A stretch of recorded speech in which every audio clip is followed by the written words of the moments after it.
All right, everybody, this is the third of the 3 videos for week 2, where we're going to be talking for a few minutes about how you could go about confirming causal statements. So you've made a claim, you have a cause and effect you'd like to link together.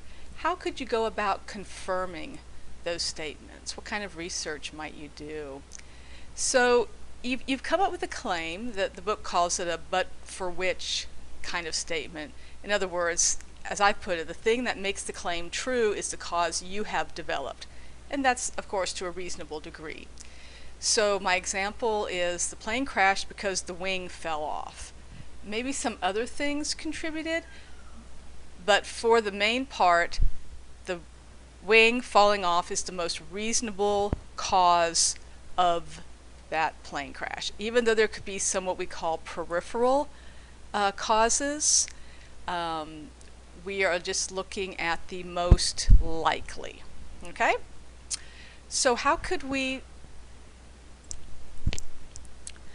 Alright, so how can we go about verifying these cause and effect claims? Well, one sort of experiment we can look at are experiments called randomized controlled experiments. So as you're doing your research, you may be looking for experiments that have been set up this way. So just because I have some anecdotes, some stories, maybe what I hear from my colleagues, what I've noticed in my own classes about particular things or in life around me, those aren't sufficient to posit a claim.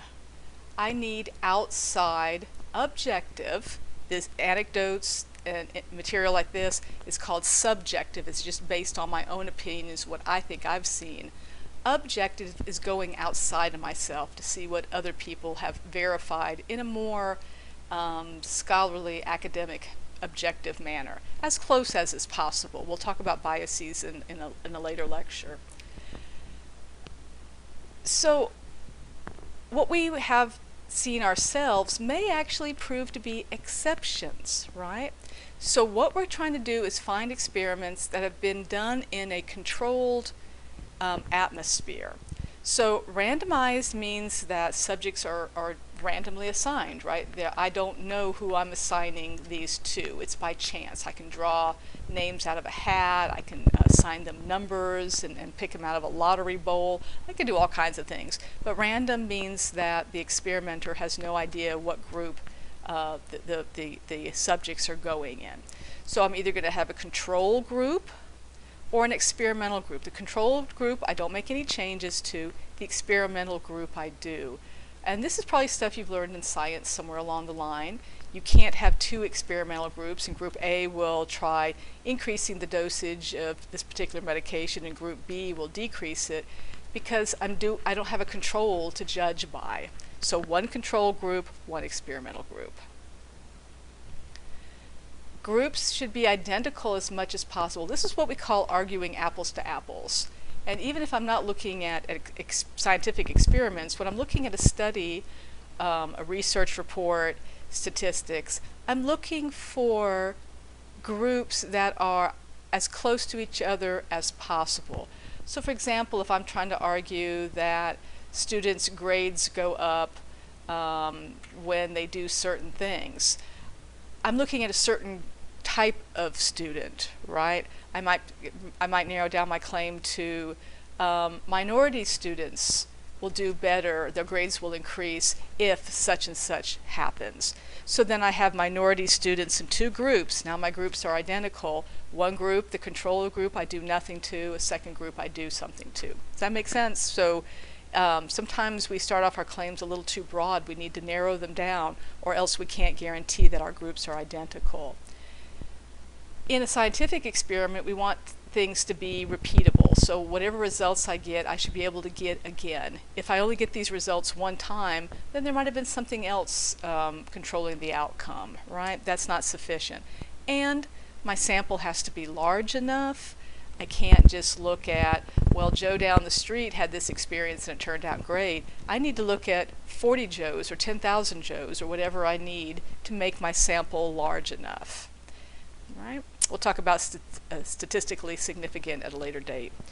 So that is what we call randomized controlled experiments. I can look forward, I can look backwards.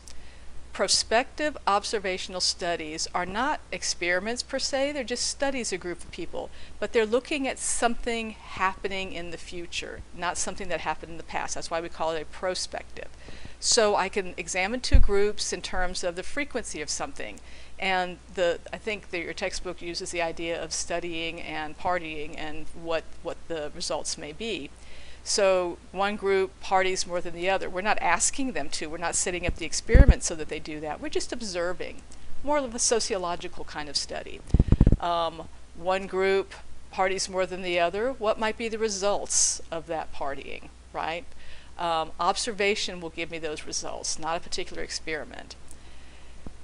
Something that I have to keep in mind are what we call confounding variables. Variables are those things that could all feed into what happens to my group. So let's say the group that parties more gets better grades.